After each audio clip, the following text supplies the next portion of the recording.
15 second news में राजनीति से जुड़ी और खबरों को जान लेते हैं। अयोध्या पहुंचे उपराष्ट्रपति जगदीप धनखड़ ने सपरिवार रामलला के दर्शन किए। हनुमानगढ़ी में दर्शन किए, सरयू आरती में शामिल हुए। कहा, रामलला के दर्शन से धन्य हो गए। अयोध्या पहुंचे बिहार के राज्यपाल राजेंद्र आर्लोकर ने भी रामलला के दर्शन किए, पूजा अर्चना कर खुश नजर आए। टेंट से अपने भव्य मंदिर में विराजित रामलला हुए, ये बात कही।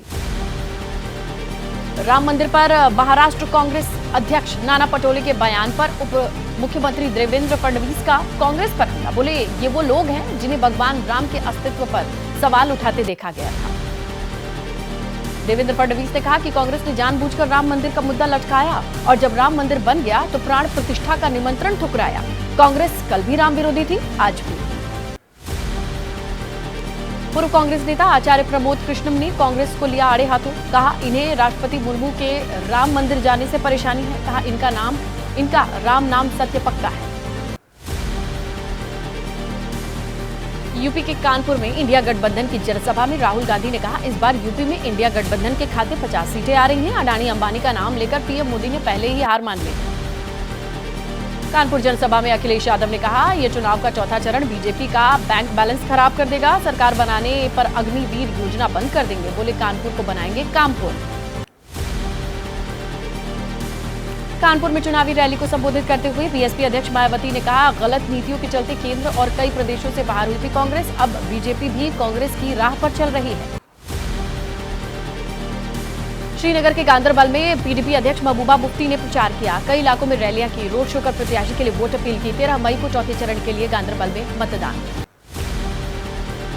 पीडीपी प्रत्याशी को चुनाव आयोग से नोटिस मिलने पर भड़की पीडीपी अध्यक्ष महबूबा मुफ्ती ने कहा, इलेक्शन कमीशन बीजेपी की तरफ नहीं देख रही, सिर्फ विपक्षी दलों को ही निशाना बना रही है। बिहार के बक्सर से एनडीए प्रत्याशी मिथिलेश तिवारी, गठबंधन उम्मीदवार सुधाकर सिंह ने नामांकन किया। नामांकन के बाद बीजेपी और आरजेडी प्रत्याशी के बीच तेज हुई जुबानी जंग। पंजाब के पटियाला में शिरोमणि अकाली दल के प्रत्याशी ट्रैक्टर से सवार होकर नामांकन केंद्र पहुंचे। पूर्व मंत्री सुरजीत सिंह रखड़ा की मौजूदगी में एनके शर्मा ने नामांकन किया। गोरखपुर के कलेक्ट्रेट में नामांकन के बाद लग्जरी कार छोड़ बाइक पर सवार हुए बीजेपी प्रत्याशी रवि किशन। पिपराइच विधायक भी रहे मौजूद, बाइक से जाने का वीडियो हुआ वायरल। झारखंड की गोड्डा लोकसभा सीट से बीजेपी प्रत्याशी निशिकांत दुबे ने पर्चा भरा। बोले, 2019 में ही कह दिया था कि 2024 में एनडीए करेगा 400 पार का आंकड़ा। बिहार की राजधानी पटना में बीजेपी महिला मोर्चा विंग की तैयारी। पीएम मोदी के रोड शो से पहले पटना में मोदी संघ बिहार मेहंदी उत्सव का बीजेपी महिला मोर्चा ने आयोजन किया। मध्य प्रदेश के मुख्यमंत्री मोहन यादव ने उज्जैन में रोड शो किया। बीजेपी प्रत्याशी के लिए जमकर प्रचार किया, लोगों से वोट अपील की। राज्य में चौथे चरण में 13 मई को मतदान।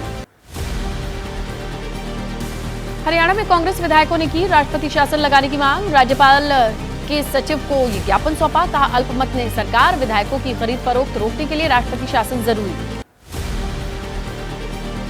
हरियाणा के जींद में दुष्यंत चौटाला की मां नैना चौटाला का विरोध। काले झंडे दिखाकर गाड़ी पर पत्थरबाजी, बिना संबोधित किए वापस लौटी। हिसार से जेजेपी प्रत्याशी नैना चौटाला। हरियाणा कांग्रेस विधायक भारत भूषण ने कहा, अल्पमत की सरकार को बर्खास्त करे राज्यपाल। सीएम नायब सैनी को बहुमत साबित करने के लिए कहें। कहा, सरकार के पास 43 विधायक। हरियाणा के पंचकुला में बीजेपी अध्यक्ष जेपी नड्डा की मौजूदगी में कोर ग्रुप की बैठक हुई। हरियाणा के सीएम नायब सिंह सैनी मौजूद रहे। पूर्व सीएम मनोहर लाल खट्टर, पार्टी के बड़े नेता मौजूद रहे। बंगाल बीजेपी अध्यक्ष सुकांता मजूमदार ने कहा, टीएमसी लोगों को गुमराह करने के लिए अभी वीडियो जारी करेगी। शेख शाहजहां को बचाने की कोशिश भी करेगी। कहा, तुष्टीकरण की राजनीति कर रही है टीएमसी। आइए अब देश की बड़ी खबर जानते हैं सिर्फ 9 सेकंड में। करतारपुर साहिब कॉरिडोर शुल्क पर विदेश मंत्री एस जयशंकर का बयान। कहा, करतारपुर साहिब जाने के लिए भारतीयों पर लगने वाले 20 अमेरिकी डॉलर शुल्क को लेकर पाकिस्तान से बात करेंगे। महिला पहलवानों के उत्पीड़न का मामला, अदालत ने बृजभूषण पर आरोप तय करने का दिया आदेश। एक रेसलर के आरोप से बृजभूषण को किया गया बरी। बृजभूषण शरण सिंह के खिलाफ आरोप तय होने पर पहलवान साक्षी मलिक ने कहा, यह हमारे लंबे संघर्ष की ओर एक कदम है। हमारी लड़ाई के लिए नहीं बल्कि आने वाली पीढ़ियों के लिए लड़ाई थी। बीजेपी सांसद ब्रजभूषण शरण सिंह ने कहा, कोर्ट के फैसले का स्वागत, विकल्प खुले हैं, इस मामले का करूंगा सामना। मतदाताओं को जागरूक करने के लिए पटना में इंडियन वोटर क्रिकेट लीग का आयोजन। बिहार के मुख्य निर्वाचन पदाधिकारी ने कहा, पटना साहिब सीट पर सबसे कम होता है मतदान, लोगों को कर रहे हैं जागरूक। छत्तीसगढ़ के बस्तर में मुठभेड़ में मारे गए 12 नक्सली। आईईडी ब्लास्ट में 2 जवान घायल हुए। जवानों की टीम ने मुठभेड़ में मार गिराए नक्सली। मारे गए नक्सलियों की पहचान अब तक नहीं। सर्चिंग के दौरान बड़ी मात्रा में विस्फोटक मिले। 12 बोर की बंदूकें, country made rifle, BGL launcher भी बरामद। पुंछ में सेना और एसओजी पुलिस का सर्च ऑपरेशन। जिले में एयरफोर्स के काफिले पर हुआ आतंकी हमला, 1 जवान शहीद हुआ था। जैसे ही घड़ी का काटा दोपहर 2:30 पे आए, बबीता जी का दिल सास बहू साजिश के लिए मचल जाए। और ये है इनकी बहू, पूरे दिन ऑफिस की टेंशन हो जाए गॉन जब ये करें अपना फेवरेट शो फ्री टाइम पे ऑन।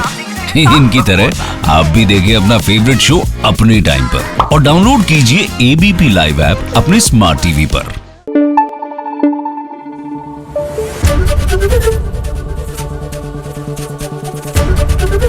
एबीपी न्यूज आपको रखे आगे।